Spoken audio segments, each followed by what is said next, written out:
What's up, DAW Nation? My name's Wyatt Troy, and I want to welcome you to this very, very, very special episode of Behind the DAW. What time is it? It's like freaking 12:05 a.m. This is just a couple of hours before this episode is going live, and I got so many things for you, so much value to bring to you, so much content to bring to you. Let's get into it. First off, this is the first episode of 3 that is coming out this weekend. We've never done that before. So we have this episode that's coming out. It will be Friday when this comes out, which it is Friday right now. Anyways, so this is episode's coming out on Friday. We have another one coming out on Saturday, and then finally a third one coming out on Sunday. Why would we do that? Why would we put out that much content? Do we have a big announcement of some sort? Is it because it's Halloween weekend? What's going on, Wyatt? Why all the content? What you saying? It's good questions. Great questions. You have the best questions, by the way. I've missed having discourses with you. That sounds weird. Anyways, the reason why we are releasing this much content is because we are launching this course that we have been working on for 2 years. Oh my gosh.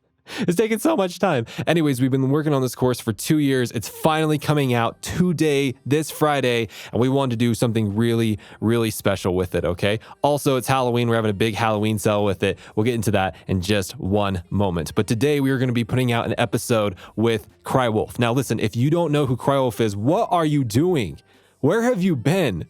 If you don't know anything about Crywolf's, crazy cult following that he has, oh my gosh, it's incredible, okay? This guy creates some of the most authentic, some of the most real, some of the most soul-wrenching music I've ever heard in my life. And a couple of years ago, we became friends, went four-wheeling together. It's been a great time. But one of the biggest things that he brought up to me when we were hanging out, when we were having a good time, was his passion for creativity.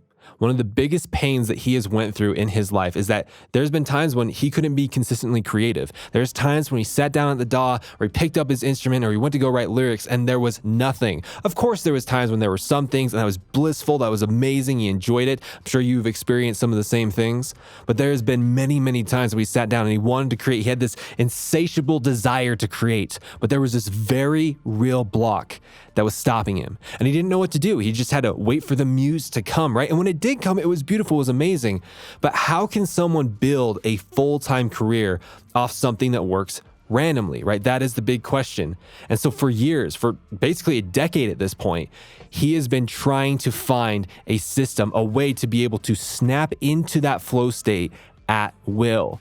Now, if you listen to most of the music industry, most people would say that's impossible. That is not a reality. You just have to wait for that creative flow state to come upon you. And when it does, you have to rush to your DAW or to your guitar or to your notepad or whatever and just let it flow out of you. And then when it's done, it's done. You just have to go back into your life and you are left to the mercy of chance, to some external force that is holding your creative juices. And then when they are bestowed upon you, you leverage it. And for the other 80% of your life, you're just sitting there banging your head against your laptop, against your guitar, against your tambourine collection, antique collection from your Aunt Mavis. I don't know. That's weird. Anyways, to him, he's like, there's no way that this is possible. There's absolutely no way that this is possible. There has to be a way to be able to tap into that creative state at will. And so for the last decade, he has researched and tried and tested, and he has found his system to snap into his flow state and create 30 songs in 30 days. When he told me this, I was like, Justin, are you sure that's possible though? Are you sure that's a real thing? Lo and behold, he presented a system to me. I was blown away. I was flabbergasted. I was like, this works? He's like, dude, this is how I've created my last 5 albums. I've given it to tons of my creative friends in LA, and they've all tried it. They've all said it worked. I mean, dude, there is no doubt that this works at this point. If I want to create a song, if I want to create an album, I do this. And it's to the point where I can create 30 songs in 30 days. I'm like, that's like a year's worth of music, dude. He's like, yeah, I know, it works. And so after revealing this to me about 2 years ago, we went on the entirely huge, enormous, completely hyper complicated path to filming an entire course where he breaks down his system and shows you how to apply his system in real time. Which, by the way, this is like giving this system to you on a silver platter, okay? So this is someone, imagine if 10 years ago, Crywolf came to you and he's like, hey, I'm about to dedicate the next 10 years of my life figuring out how to be creative at will, figuring out a system that works every single time. And then after I figure it out and I create a whole bunch of music with it and I release that music and I create a cult following off of it and and I have a thriving music career, then I'm going to film the entire thing. I'm going to film the entire process. I'm going to reveal everything, all the pitfalls, all the secrets, all the tips, all the tricks, all the strategies, all the techniques, all the everything.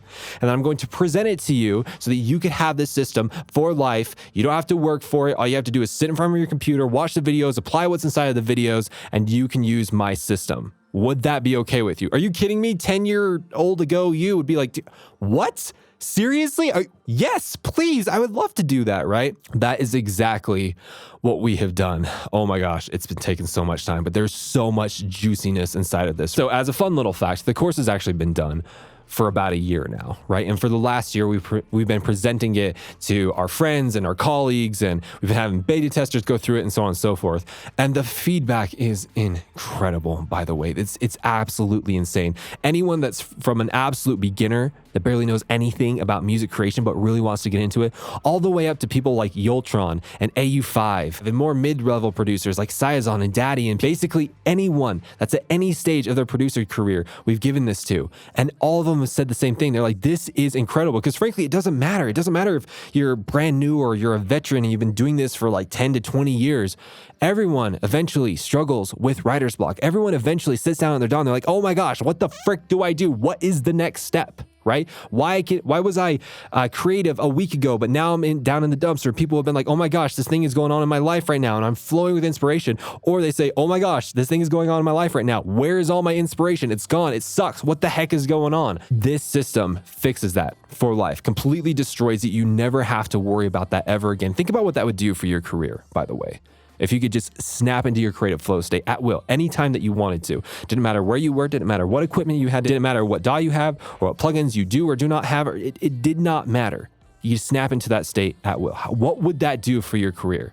What would that do for your life, okay? So over the course of the next couple days, I'm going to be presenting episodes with snippets from the course, all right? So today, it is going to be the first couple of videos inside of the masterclass. So it's actually Crywolf himself explaining his system, explaining how he got to the point where he developed his system and what it has done for him and why there is a need for a system in the first place. And then tomorrow, which is Saturday, I'm going to be presenting to you a video that I forgot existed. I actually filmed it about a year ago, and it was going to be the checkout video for the Crywolf Masterclass, but I actually forgot about it and made a new one. And then I found this one. I was like, actually, this one's like really good. I wouldn't use it as a checkout video anymore, but I was like, there's a lot of good, juicy nuggets inside of here. I actually want to show this to people because otherwise it's just going to sit on my hard drive and it's never going to be shown to the world. So I'm going to be presenting that tomorrow. And then on Sunday, there is this entire section in one of the modules inside of the Crywolf Masterclass. And it is so good, and it's specifically for producers. And what it is we talk about what are the biggest pitfalls that producers go through, and what are some of the biggest things that he went through, and the biggest things that he learned along the way that could truly help someone that wants to be a full-time music producer. And that's gonna be coming out on Sunday. And so that's the schedule for the next couple days. But of course, if you want to join the Crywolf Masterclass, like I mentioned in the beginning of this episode, we are having a 40% off Halloween sale, okay? And it's, oh my gosh, just so you know, to get to the point to convince both of us to bring the price down by 40% is ridiculous. That never happens ever. Like, oh my gosh, it's crazy. But we somehow convinced each other. And so guess what? It is live right now as you're listening to this. You can head on over to dawnation.net/Crywolf Masterclass to join the Crywolf Masterclass for 40% off. So if you are ready to learn Crywolf's step-by-step system for unlimited musical creativity and learn how to create 30 songs in 30 days while also getting 7 extra bonuses, mind you, because of this extra sale, which is crazy, and getting a 40% off discount. If you want all of those things for the next 3 days, so from October 29th to October 31st, you can join the Crywolf Masterclass for 40% off. Just head on over to dawnation.net/Crywolf Masterclass. But after the 31st, so on November 1st, it's gone. The price shoots back up, and the only way that you can get in is by paying the full price. I can't promise that the bonuses are still going to be there after the sale is done. So if you want to do that, again, head on over to dawnation.net/Crywolf Masterclass. So with all that out of the way, let's get into this week's episode. Again, this is where you're going to be listening to the first couple of videos from the Crywolf Masterclass so you can get a feel of what it's about, how valuable it is, how Crywolf found his system, why his system is important, why everyone should have a system for for creativity, so on and so forth. And so with that being said, let's get into today's episode.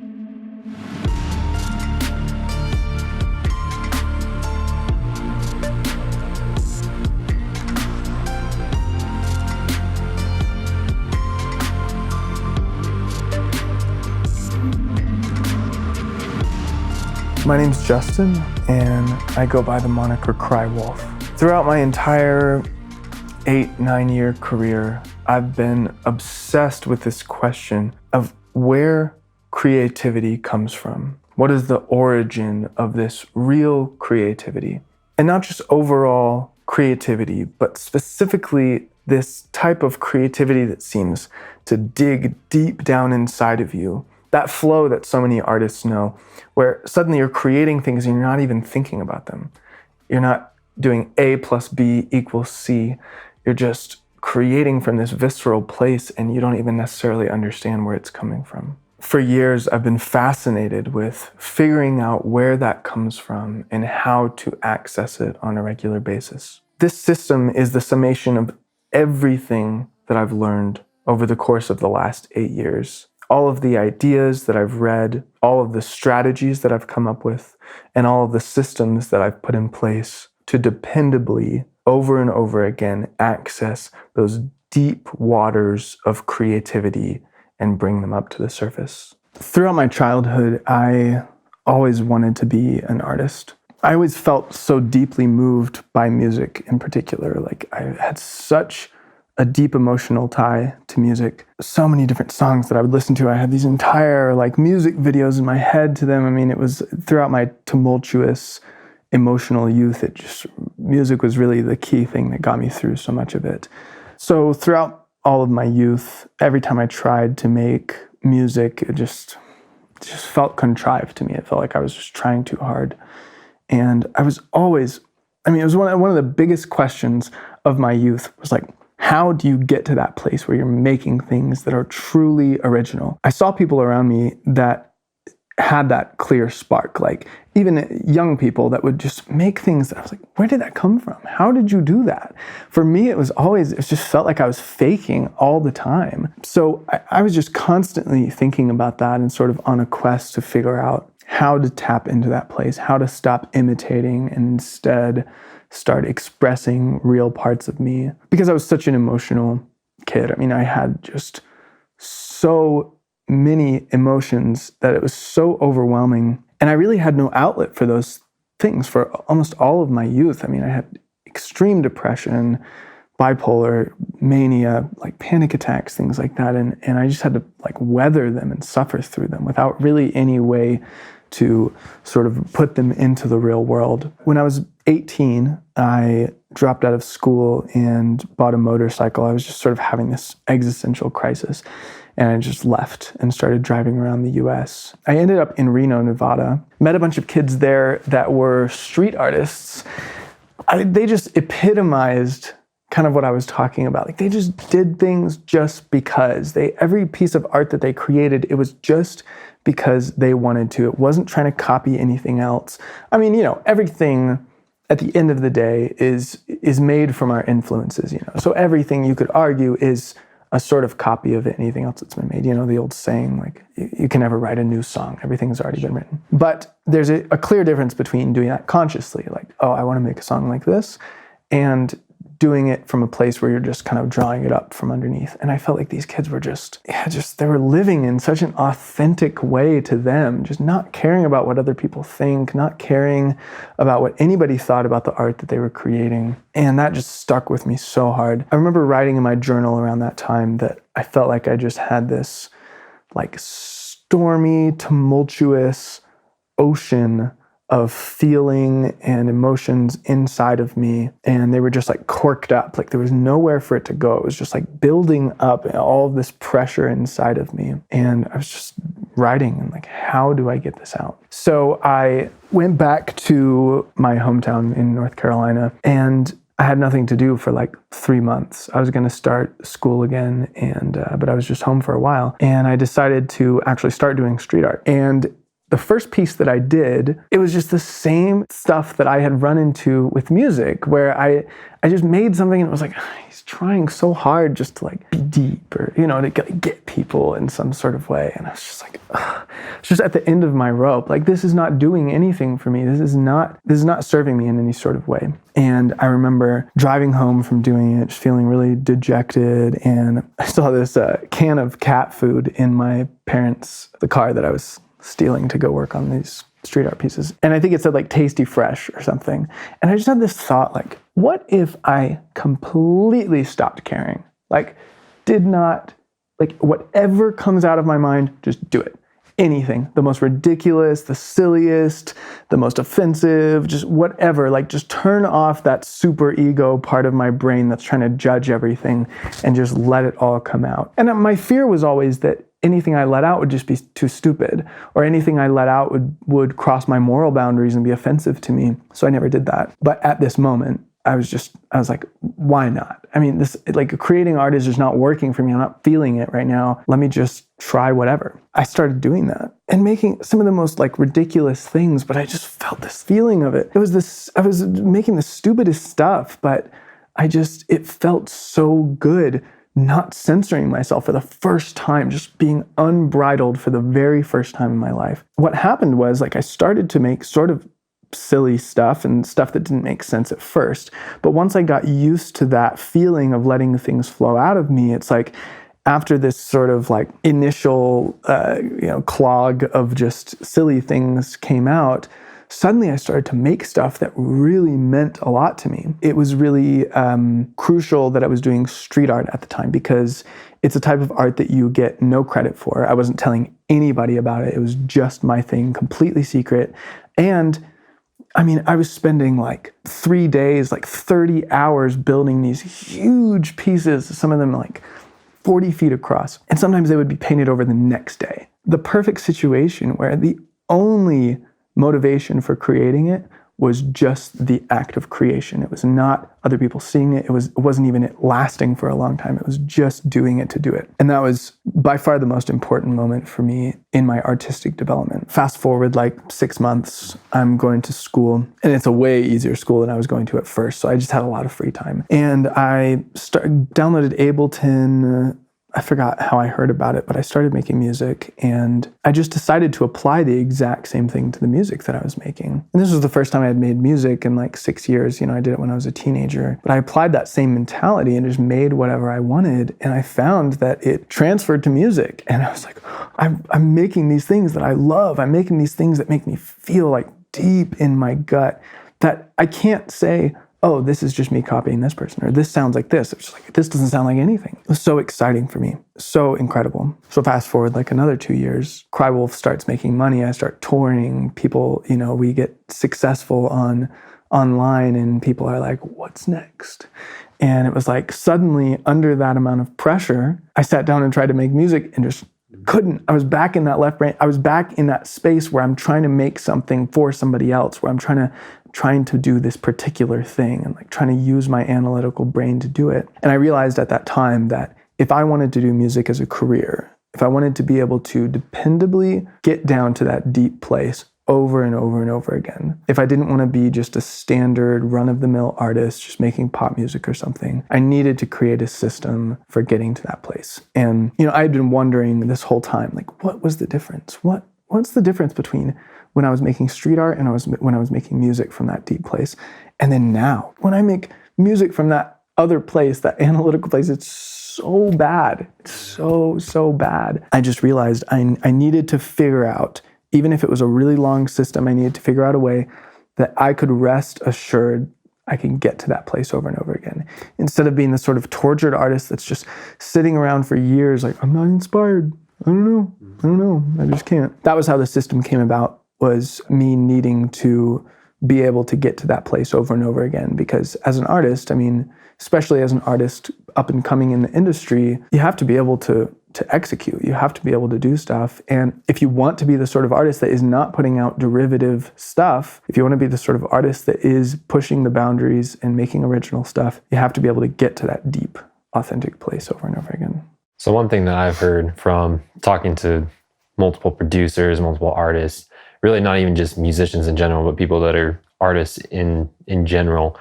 They've come up, they've said these things before, and I've heard it from multiple people saying this state of flow, this special feeling that you have, right? This creative space that you get into, that when it hits, you need to treat it almost sacredly and go and act on that, when it comes up.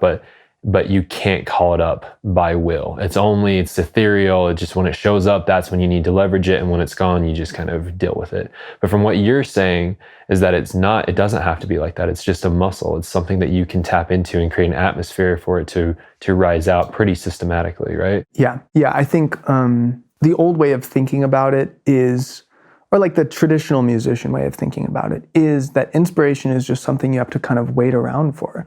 You have to just wait until it hits. And if it doesn't hit, you just can't make anything. Through all of my research and introspection and experience, and the experience of others that I've given this system to, I've seen that that's just not true. The people that are waiting around for it and can't get it are the people that are not willing to put their axe to the grindstone and just put the work in. I think something that people don't realize is how bottomless their reservoir of inspiration is. How much stuff is inside of them. Like, every person has such a unique perspective on the world. Every single person has had such an eclectic mix of things happen to them. No two people have the exact same stuff deep inside of them. They might have the same ideas on the surface. They might have the same aesthetics and the same, like kind of this group mentality of conforming to each other on the surface. But every person has such a unique and interesting story underneath, and a really unique well of things that they can bring to the table creatively. So it's not something where it's like, if something's not happening in my life right now, if I'm not in love, or if I'm not going through this huge heartbreak or something, then I don't have anything to write about. There's so much underneath there if you're just willing to actually dig down and put the effort into uncovering it. You look at a lot of musicians and they see it in this sort of, oh, the inspiration's there or it's not kind of way. But if you read the biographies of famous writers, or really just look up writing advice from any famous writer, what do they tell you every single time? They say, inspiration is for amateurs. Getting those feelings of, oh, suddenly I'm inspired, run to the thing, which I've had plenty of times. That's an amazing feeling. But that's for people who are doing it as a hobby. Every famous writer, what they'll tell you is write every single day. Spend time writing, whether it's terrible, whether it's amazing. And that's really one of the foundations of this system, is taking away that judgmental part of your brain that only wants to make gold, only wants to write the best stuff you've ever written. Take away that part and allow yourself to ease your burden and just be like, I'm just going to do it. I'm just going to create. Whether it's terrible, whether it's amazing, I'm just going to, my only responsibility is just showing up and doing it. And that's sort of what this whole 30-day system is about, taking, and it's so short. I'm not asking people, you don't have to commit, to doing it even for a year, just for 1 month, doing this repeatedly every single day. I've never given this system to somebody. I've never done it myself without that deep creativity welling up. And it's like the same feeling as when you get that inspiration, but you don't have to wait around for it. You're creating the right environment for it to grow, and it always does every single time. So I have talked to people about these two different paths, right? Path number one, like we were talking about, you wait for the inspiration to hit, and then you go and you create from that. Path number two, like you were saying, you have a system in place to be able to kind of force the hand of creativity. And what they have said, at least from what I've heard, is that path number one, though more rare, will yield more of an authentic creation. But from what you're saying, I don't think that's true either. I believe that actually path number two would yield more of the authentic creation. Yeah, I think if people are trying to force it and they're having these super high standards for what they have to create, that will lead to much more derivative material, because you're sitting there and you're like, I have to make something amazing. Okay, let me look at what I've done before. Copying things doesn't have to be from just other people. You can copy from yourself. If you're looking at the old stuff you've done and being like, okay, that song was popular. Let me try to make another song like that. I mean, and I've gotten into this myself so many times. It's not like I realized this stuff and then just popped out of it. Like still to this day, every time I write, every time I do one of these song a day periods, I deal with the same stuff. I'm like, look at this song that I made that was popular. Look at this one that people connected with. And look at this one that people didn't connect with. Okay, let me steer it towards this. I start writing something that's more like this one and I'm like, no, remember, people didn't like that. And it's like, you just have to get to the place where you're not allowing any of that to enter your mind, where you're not judging it at all. So I think usually when people are trying to force themselves, that it's also coming with a certain amount of judgment, and that's what makes it worse. But when you approach with just the mentality of, I just need to sit down and write, no matter what comes out, even if I write like Bop Part 2 or something, I'm gonna be completely fine with it. That's when your like deep unconscious self feels free to come out. Your right brain self feels free to come out without judgment. It always does. It always has for me, and it has for everybody else that I've given this to. So, I mean, I'm sure some people, especially if that analytical, judgmental part is super deeply ingrained, some people might not be able to get over that. But in 30 days, I mean, that's so many times that you're reinforcing that. Like, even if it takes 20 days to get to that point, and then the last 10 days, you're finally pulling from that place. For a lot of people, that'll be the first time that they've ever done it. And for other people, that will be such a refreshing realization. Like, yeah, I have to spend 20 days, but I get these 10 days of pulling up that gold. And most people are making like one song every month. If they're just waiting for the inspiration, they're making one song a month, one song every 2 months. I mean, still, even if just 2 out of those 10 songs or 3 out of those 10, I mean, that's assuming you take 20 days to get to it. Even if just a couple of those are really, really good, the system's absolutely worth it. I mean, you still create, a lot of people, even if it was just 3 songs, they've still created way more than they would normally create in a month. What's up, DAW Nation? I hope you enjoyed that episode that we took from the Crywolf Masterclass, from the first few videos of the Crywolf Masterclass. And if you want to join the Crywolf Masterclass, if you loved what you heard and you want more of it, and you are absolutely convinced that you need a system for creation in order to have a full-time music career, and if you're ready to learn how to make 30 songs in 30 days, plus getting 7 extra bonuses that comes with the Crywolf Masterclass, and getting 40% off the original price, then go ahead and head on over to dawnation.net/Crywolf Masterclass. Okay, and this sale is going to be going on for the next 3 days. So from October 29th to October 31st, you can join the Crywolf Masterclass for 40% off, which is absolutely insane. And of course, after the sale ends, the price is going to shoot back up, and there is nothing that we can do at that point. You'll have to pay the full price if you want to join after the 31st. Anyways, DAW Nation, like I mentioned at the beginning of this episode, this is just the first episode that is coming out this weekend. The second episode is going to be coming out tomorrow on Saturday, and then the third one is going to be coming out on Sunday. All of them have to do with the Crywolf Masterclass. All of them are filled with gems and nuggets and everything that is so good. And so stay on the lookout for those. Those are going to be coming. But with that being said, DAW Nation, we'll see you in the next episode.